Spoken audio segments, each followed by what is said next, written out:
So, I didn't write down very good notes, and I hope I don't regret that, but I wanted to start my little talk by saying first time I gave this talk a few months ago now was at the Fertility Society of Australia conference, and it just so happened that my dad was in the same building that day, my dad who raised me, and he was able to come and watch me give the talk, and it was an incredible moment, and it was really only because of his bravery in his story and being open with me that I feel that I'm brave enough to share my story with you tonight. So I just want to preface this with that.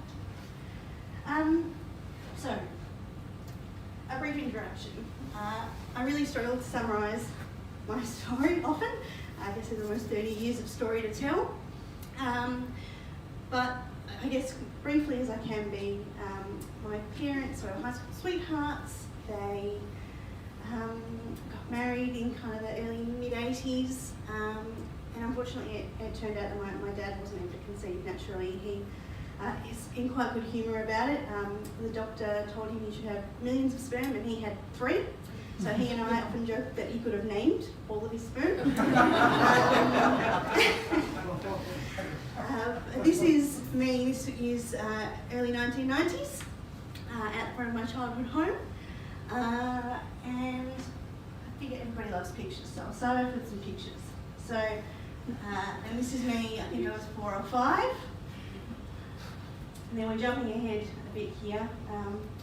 So I guess briefly, my parents weren't told by the clinic. They told me that they weren't told by the clinic whether they should or shouldn't tell. So they were kind of left to their own thinking and philosophising as to what the right thing to do was. And they've revealed to me in recent years that they knew some adoptees. So when they decided that the right path then was donor conception, knowing adoptees, they felt it was the right thing to tell my brother and I that we were donor conceived because they knew that having that information was important to adoptees, which I'm very grateful. So I was 12 when my parents told me that I was donor conceived, and I remember that being quite an intense moment. There was obviously quite a lot of emotion, and they, I guess struggled. They hadn't really had the space or support to really work through those emotions before they came to tell my brother and I. So it was quite an intense moment, but I think I was young enough. I guess the enormity of it kind of sunk in. I was able to understand what it meant that I wasn't biologically related to my dad, but at the same time I was young enough that I was kind of able to just take it on and take it in my stride and kind of keep going and just kind of accept it as part of my story. Anyway, a few more photos. This is a more recent photo of us. But I guess, so the interesting thing for me was that, so I think my teenage years, I just got on with being a teenager. I didn't really think about it a great deal, apart from telling my friends. In fact, wrongly I told them I was a test tube baby. In fact, I was artificial insemination. The test tube baby, people understand a bit better than artificial insemination, so I went with test tube baby. But I think even very early on, I recognised that this was something interesting, something a bit different, and that there was something here that I really wanted to investigate in the future. I remember thinking quite early on, I'd like to, I think I will, I might try and meet him. I might try and meet my biological father one day. So I think my teenage years was really about kind of just accepting that was part of who I was. And then in about 2010, I was independent, I was an adult, and it kind of dawned on me that maybe I could start looking for information now on my own because I was an adult. So I found out through births, deaths and marriages that there's a voluntary registry. I put my details down the voluntary registry. Unfortunately, no hits, nothing, no information there for me. But I guess it got me kind of thinking, and I guess it was that first step into the unknown, into feeling like I was allowed to maybe start exploring this and trying to find out more information. And then I think in about 2014, I think again, every now and then it would kind of play on my mind, and I would do a bit of a Google and I'd see if I could find out any information about other sperm donor conceived people. And I stumbled across VARTA and the donor conceived group that runs through VARTA, which was my first experience of, well, at least knowingly meeting other donor conceived people. I'm sure I've met other donor conceived people in the past, perhaps that didn't know they were donor conceived, but the first time that I met donor conceived people and was able to kind of interact and realise and normalise, I guess, the feelings that I've been having and that curiosity that I'd had was in about 2014. And I think that then gave me a little bit more courage to go, okay, well, if this is a common experience, this is something that I'm allowed to be feeling, and maybe I'm allowed to explore it. So through the support groups, it was around about the time in Australia where direct-to-consumer DNA tests had started to become available. So I did a test called family tree DNA, which is not as well known as some of the other tests, but at the time it was the only one, or one of the only ones that was available in Australia. And I know actually it was a cheek swab. It was a cheek swab, and I sent it off. And I remember I was sitting in bed when I got my results back, and I got a nice little map, and oh yes, a bit of Scandinavian, a bit of Irish, oh yeah, very unsurprisingly, very Western European. But the interesting thing was that I did get a list of matches. No close family members. I really was only getting kind of second, third, fourth extended cousin matches. So these were two of my top matches. And I got a message from one of these people, from Judy, saying, oh, I've seen that you're a new match. You connect with all these people in my family tree, and I'm just curious about how you might match. And I had to say, well, I would love to figure that out, but as it turns out, I'm donor conceived, and so I probably don't know. if we don't match on my mother's line, and I gave her my mother's family names, if we don't match through those names, then I'm not sure how we connect. And Judy was, I was so lucky. She happened to have an immense amount of knowledge on her family tree, going back generations and generations. They often have big family reunions with the extended cousins. Judy was a wealth of information. The reason I have these two names on the screen though is because this is all the information I needed in the end to figure out who my biological father was.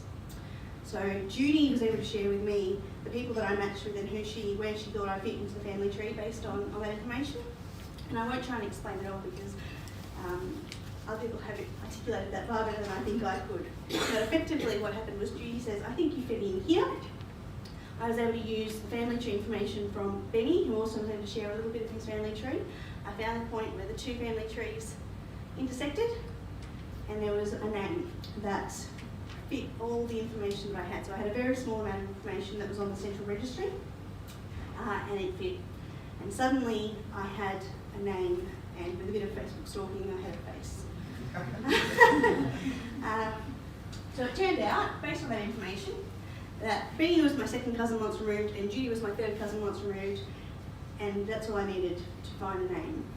And I sat with that for quite a time. I remember, again, seeing that face and that name for the first time, and suddenly feeling empowered and like I'd been able to reclaim some information about me. It was immensely powerful and overwhelming. And I think for a time that felt quite safe. I think the searching and the reaching out and getting to that stage had taken quite a lot of bravery and working through some complex emotions and not wanting to rock the boat or to upset my parents. So to finally have just a name and a face, I think that was enough for me for a time because I felt like I'd been able to, I guess be empowered to have that information, and it was a less scary step than reaching out. So that kind of settled me for a few years. But then the Victorian law changed, so the law changed so that I was able to make contact. I was able to, regardless of when people conceived, I was able to send a message to my biological father and request contact. But I still was quite anxious. I think there's a fear that you might only get one chance at this. There felt like quite a lot of weight and energy and burden kind of on this one seeking one outreach of contact. And so I think I'm quite an anxious person. I think I put it off for a while because I was getting married, there was a lot going on in my life. Having a name, having a face was enough. But then I had decided to do the other DNA test because I knew that I had siblings out there. turns out I have about 20 in Victoria. So I decided to do all the DNA tests just in case, because I didn't know which one they would go for, which one they would do, if they would do them, if they wouldn't. So I did all the DNA tests. So I did Ancestry and was on the way home on the train and got my results and opened it up and started bawling on a train on the Lilydale line because suddenly there was a close family match. And having a look at the very small amount of information on this person's profile, I can see she was younger than my age. She didn't have a family name that matched my donor's family. And I thought, this is a donor conceived half sibling. And so I reached out to her because I thought, oh, she's done a DNA test. She knows that there's information that she's looking for. She didn't. And it was a bit of, again, there was a lot of anxiety involved in that. Realising that now me making contact with this young woman meant that she was probably going to find out information that was news for her, and I didn't know how she was going to react. I didn't know what her family situation was. Yeah, it was quite a challenging time. But anyhow, eventually, over the course of a couple of months, we talked things through. I was able to kind of encourage her to talk to her parents about it. In the end, she finally did. It turned out she was donor conceived and she hadn't been told. Fortunately for her, she took it quite well and she still got a good relationship with her parents. But then it kind of dawned on me, once I made this connection, I have this information, I have this name in this face that I'm pretty sure is our biological father. But if she asks me about that, I don't know that I can tell her with certainty that I've got the right information, but on the other hand, I don't want to be hiding information from her. You know, I don't want to be involved in kind of this secret keeping. But I think finding her and feeling a bit of security that at least I had this relationship with her now, I think I finally got the guts to be like, now's the time. I decided to reach out through the Central Registry, through VARTA, to my biological father, and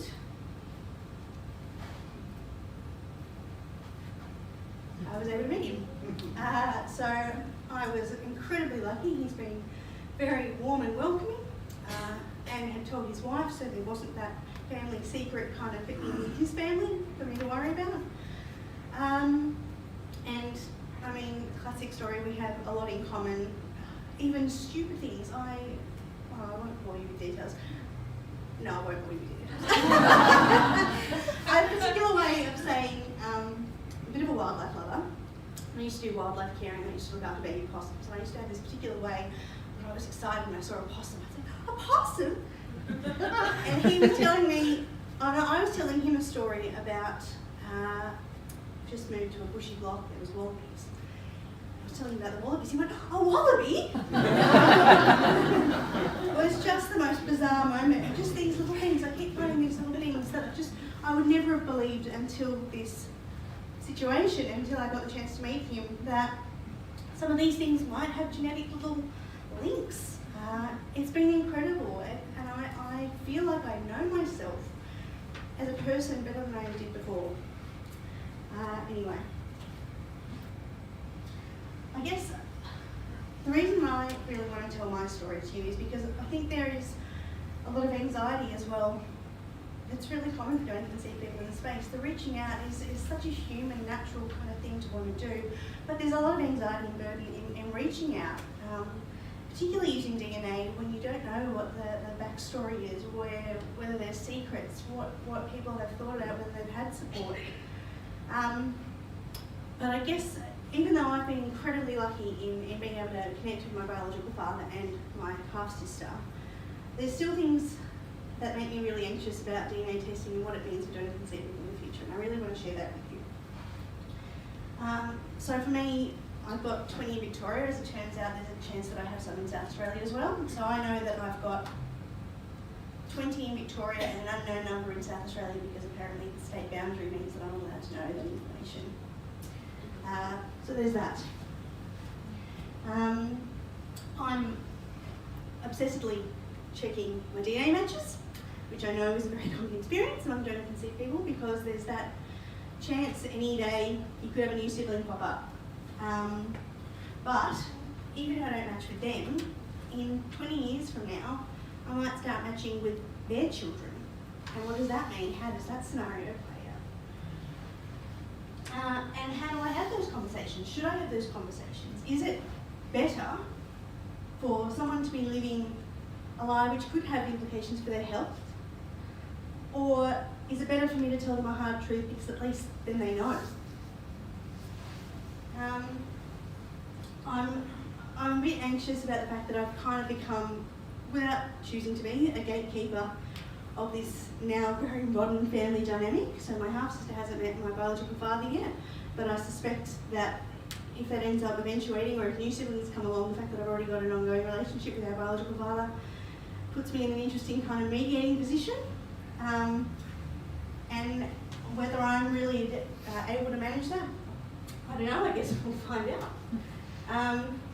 But also, for me, I can't express to you enough how much I think about my siblings, just knowing that there's that many out there, and knowing that I can't contact them, and that I may never contact them, that I may never even have a chance to just say, hey, I think about you and I care about you, and if you ever want a friend, I'm here. You know, it's really something I struggle with quite a bit. Even on the way here, just seeing someone walking down the street, just like a flash of familiarity in their face, and I just have to kind of cling on to that moment. Well, at least maybe I've had that moment with them. If that is one of my half siblings, that might be the only moment I get. But in terms of DNA matching, I worry that if I'm connecting with these people, I might be revealing a secret, and I don't know how that will play out for them. But do my feelings count for anything? Am I allowed to say, I really would like to meet these people? You know, am I allowed to weigh my feelings up as being of equal value to other people in this equation? And I don't know. I don't know the answer to that. Anyway, these are the main things, and I suspect that I'm running out of time. I guess these are the main things about my story as well that I want people to take away. There's lots of donor conceived people in Australia, across the world, who are donor conceived and they don't know it. There's a very good chance that you know people in your lives who are donor conceived people and don't know it. And that's the massive risk with donor conception and anonymity and secrecy and DNA tests, because this information is coming out 10, 20, 30, 40, 50, 60 years down the track.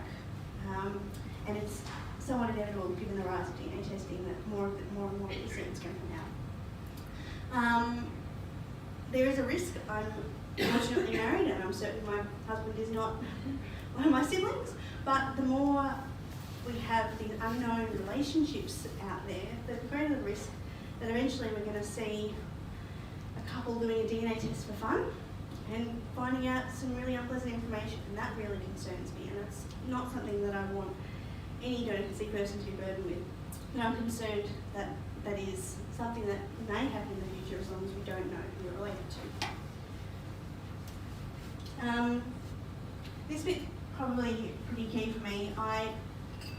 I struggled so hard when I was contacting my half sister, knowing the right words to say, not wanting to push too hard, but also, you know, she was curious. How do I fit into that? Is it my role? Is it not my role? And that was a really challenging period of time for me. And I was glad to be there for her. But it was an incredible challenge. And when people are forced to rely on DNA testing and contacting people out of the blue and having those conversations without support, that's an incredible burden to put on people. But the desire for contact and for finding out where you come from is such a natural human desire. And people will continue to keep using DNA tests to make contact in the absence of there being other options for them. In other states of Australia, I know so many donor conceived people in other states where there's not the same legislation as we have in Victoria, who have no choice to go through DNA testing and to be reaching out and effectively cold calling these relatives, and to do so without any real support is unfair. But it's the only option, so people will do it.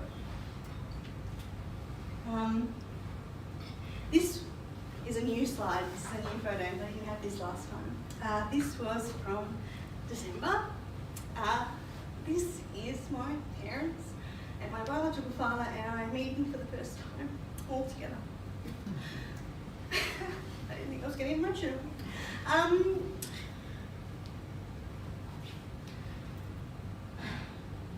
The thing about it is that we want to be able to celebrate these connections and not be asked to fear them or feel shame or feel anxiety about them. I don't think I've ever felt more normal or whole or complete in my skin than after this encounter. Because it was just like everyone's okay with each other. Everyone's okay. I'm allowed to have these connections and no one's feeling threatened by anybody else. And this was a big day.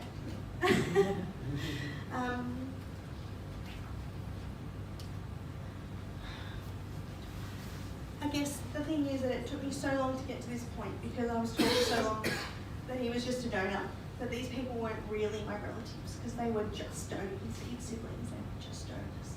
But these people are really pivotal to who we are. They're not, I didn't want to walk around feeling like I had a stranger in me. I wanted to be able to know who I was and celebrate that and to not feel fear or shame or secrecy. So I just want you to know that it doesn't have to be that way.